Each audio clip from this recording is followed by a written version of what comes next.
Hi, my name is Kelly Kirk, and I am a certified peer support specialist in Richmond County, North Carolina. Welcome to our Facebook Live. This is where peer supports will come on and talk for a while. Hopefully, people will come and interact with us. Peer support specialists are people in recovery from either mental health issues or and we are trained and certified to support, assist, and advocate for other people in recovery. So, with the coronavirus, the COVID virus, we wanted to have a way for people to connect with a support person, and this is what we decided to do. So, welcome. And so, I'm going to read our introduction. Welcome to the Facebook Live online recovery support group supported by the Sandhills Opioid Outreach Consortium. This is a forum where people in recovery can come together. We are here to encourage and support individuals in their recovery by sharing our own lived experience, strength, and hope. Our meetings consist of daily readings, meditations, devotionals, and open discussions. We ask that when sharing, you adhere to the rules of this group. All recovery paths are different. Please feel free to share your questions or comments throughout this meeting. So today I thought I would talk about being new in recovery. Let's say that you realized you had a problem with addiction and you sought some kind of treatment, whether it was inpatient treatment or outpatient treatment, and you're fresh in recovery. Your life is going to be a lot different than it was. When you're in active recovery, you're living for your drug. You're not in a healthy place. You probably have a lot of people mad at you. Your family's not happy with you. You're probably, not where you expected yourself to be before the drugs got out of control. So, hi Cindy, hi Stephanie. So I think that it's really, really important for people to not just think that they can just stop using drugs and just go back to their life how it was and think that they're going to be successful. That was a big thing for me. There were several times where I went to treatments, 30-day treatments or intensive outpatient programs for 8 weeks, 3 times a week. And then when I would be completely done and I would be left to my own, demise, I would go home and sit in the living room and everything would look exactly the same. My husband would leave for work, my kids would go to school, and I would be sitting there and I would think, my God, what am I supposed to do? Like, I want my pills. I need my pills. That's what I'm missing here. And I would go and get them. I would try not to do it. I would try to use willpower to not do it, and I would feel guilty. And then eventually I would, find an excuse and justify and make excuses in my mind as to why it was just going to be for a little bit or, whatever. And so that was a big thing for me this last time, almost 6 years ago, when I came out of rehab. I knew this time, and I don't know why it clicked with me this time, but I just knew that I couldn't just go home and expect things to change. So I think it's really important not to only not abuse drugs, but to adapt and change your reality and your circumstances whenever and wherever possible. If you can sit down early on and really think about, go deep and really think about your life. What am I doing every day? What kind of people are around? What am I feeling? How am I spending my time? What am I thinking about? All those things that make up your day every day. You need to think about it because this is the time. You're starting over. You've got a fresh start. You've got some resources from, your treatment center, or hopefully you've got some support people that are supporting you. And that's really, really important that you have people that are supporting you. And if you don't have any, you need to go get some. Either join an AA meeting, an NA meeting, find yourself a counselor, a support group. a therapist, anybody that is a positive role model. You definitely need that person because you're going to have moments of weakness. And if you've got somebody you can call, or a regular meeting you can go to, or, if you've got an appointment at the end of the week and you're having a problem, you can sometimes hold out, because you've got something coming up where you're going to get some help. So it's really important to have support people. Um, think about, like I was saying, think about, the people that you're seeing every day, your family members, and, a lot of times your family members aren't going to think that you have a clean slate. They're going to be waiting to see how you're doing, and they're going to be watching you. And you have to kind of cut them some slack because you've done some things, and they don't understand that in your mind you're serious. They just think that you're playing games, or they're waiting to see what you're going to do. So it's important to know that that might bring up some feelings, like feeling ashamed or guilty, or sad, or um, some negative emotions might come up. And so I don't know what's happening with this video feed. It looks bad. But anyway, kind of expect that. And if you start to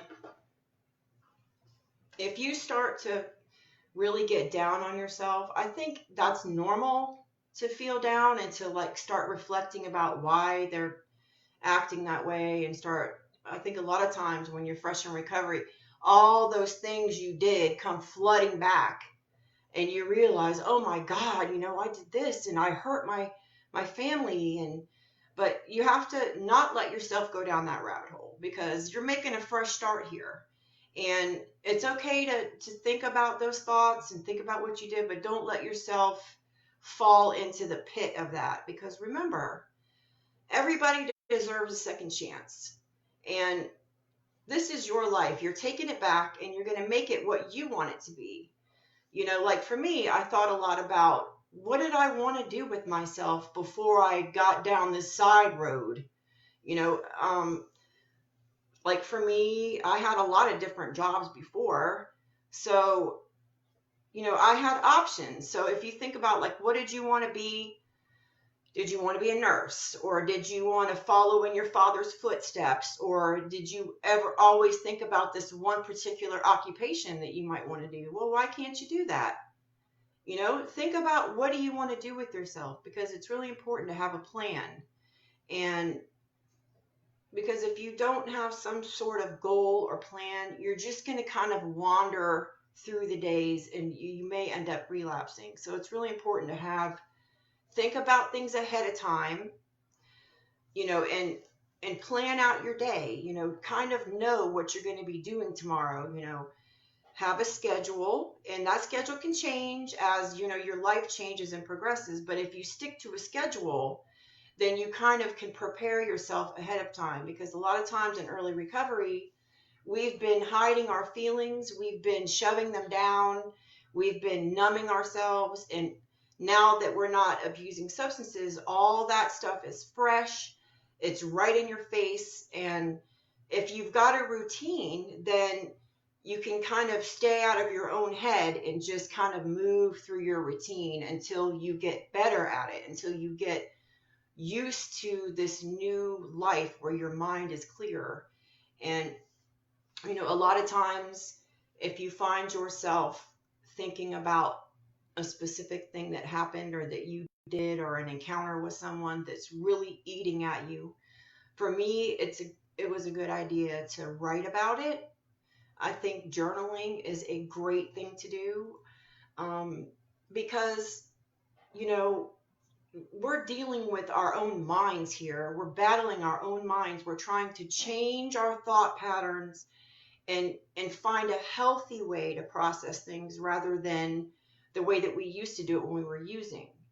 It's like, when you're using, the process is feel, act, and then think. You feel something, you act on it, and then when it's over, you think about it.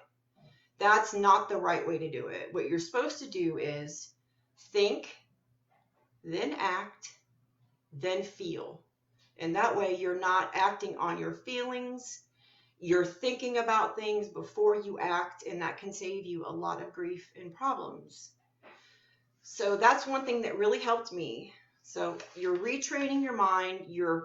And that's like really a pivotal moment in your life when you first come out of rehab, or when you're fresh in recovery. This is the really important time because you are creating who you're going to now be. And you can be whoever you want. And I think it's important to have your plan, think it through, take your time, weigh your options. Who am I going to be around? And if you're going to have to be around some negative people, or some bad situations you just cannot avoid, have an idea of how you're going to handle that before you go into it, so that you're not headed to relapse. If you have an idea of how you're going to approach a situation that might be risky, take your time, go into it slowly, have a backup plan. It's better to walk away from something than to just feel really strong emotions and act on them, and then it's too late. If you can just try to avoid any negative people, any negative circumstances, keep yourself safe and out of temptation, and that will go a long way. Let's see, what else was I going to talk about? Staying busy. It's really important. Like, that's basically what I was saying. Make a schedule and stick to it. Set your mind and stick to it. I was saying on my last Facebook Live that your attitude is everything. It really is.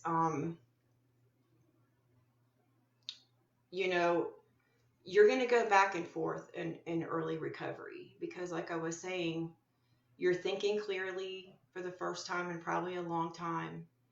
And you're going to have all these feelings and emotions that are unfamiliar because you're used to really not feeling anything. When you start feeling something, you just use, and that dealt with that. But now you can't do that. The emotions are there, the feelings are there. And so it's important to decide that you're going to be in a good mood and you're going to have a positive attitude, and keep your mind set, and set your mind and keep it set. And when you encounter challenges or situations that you weren't expecting, it's really important to, feel those feelings, those negative feelings, but come back to your positive attitude. Because when you're in a negative mindset, nothing's going to seem right. You're going to want to give up easily. You're going to be looking at the worst case scenario all the time.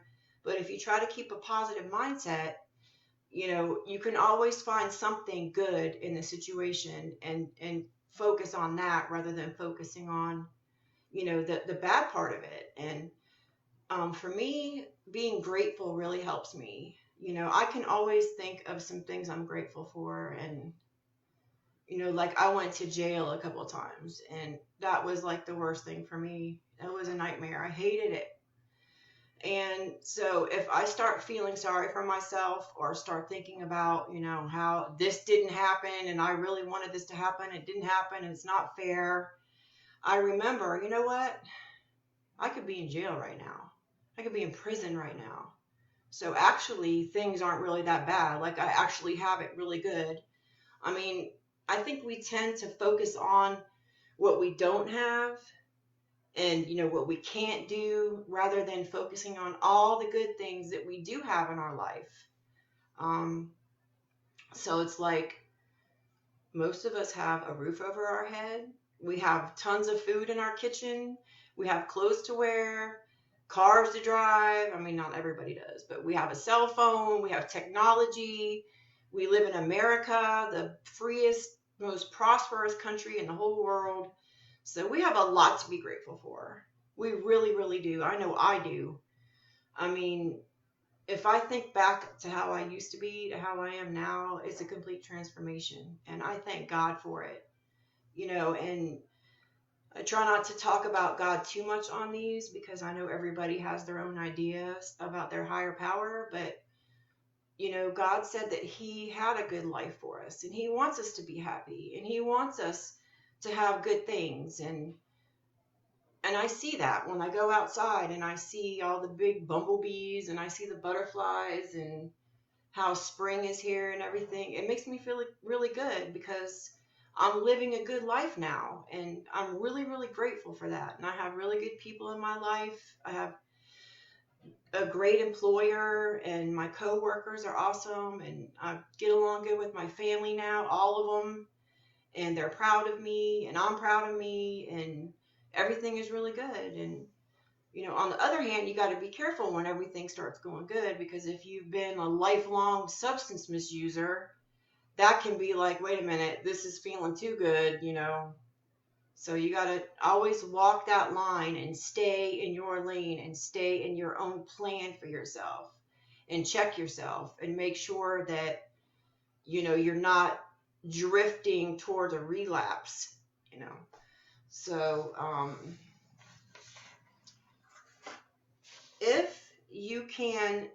if you need support, I think the peer support field is really blossoming all over the country now.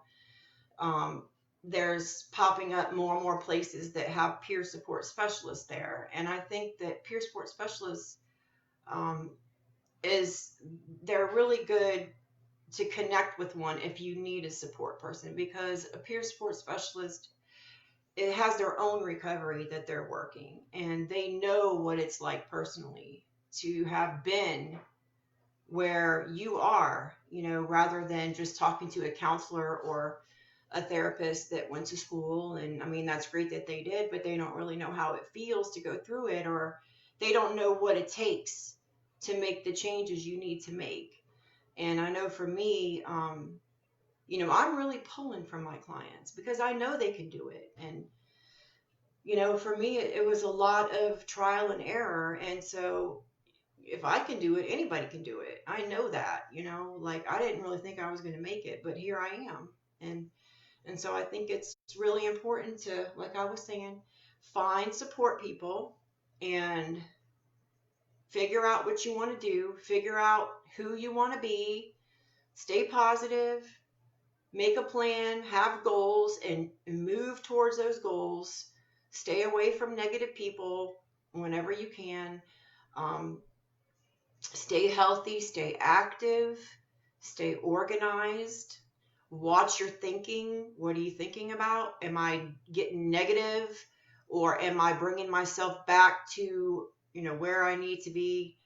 Um, I need to make amends with my family? Do I need to spend more time with my family? Do I need to get out of my own head? Do I need to maybe go do something for somebody else to stop feeling sorry for myself? Because another thing that I thought about was that, when you're an addict, you have to make sure you can get your drugs, and you have to make sure that you're not sick, and you have to make sure that you have the money you need to buy the drugs. And there's all this stuff that you're doing for you, and all this time you're spending making sure you're getting what you need, and it's all about you. And that's not really healthy. And so when we start moving through our recovery, we need to try to stay out of our own head as much as possible, because if you don't, you're going to start feeling sorry for yourself and not being aware of the other people around you. And so that's like dangerous. So if you can try to stay out of your own head, stay occupied, stay preoccupied, have things you're focused on, have goals, and spend time with your family. And the sky's the limit. I mean, when you're in recovery, there's nothing you can't do. I mean, all you have to do is set your mind to it. And it has to start somewhere. Everybody starts somewhere. So if today is your first day, I'm super proud of you. You're worth it. You're valid. You're important. And everybody deserves a second chance. And I don't care what you did in the past.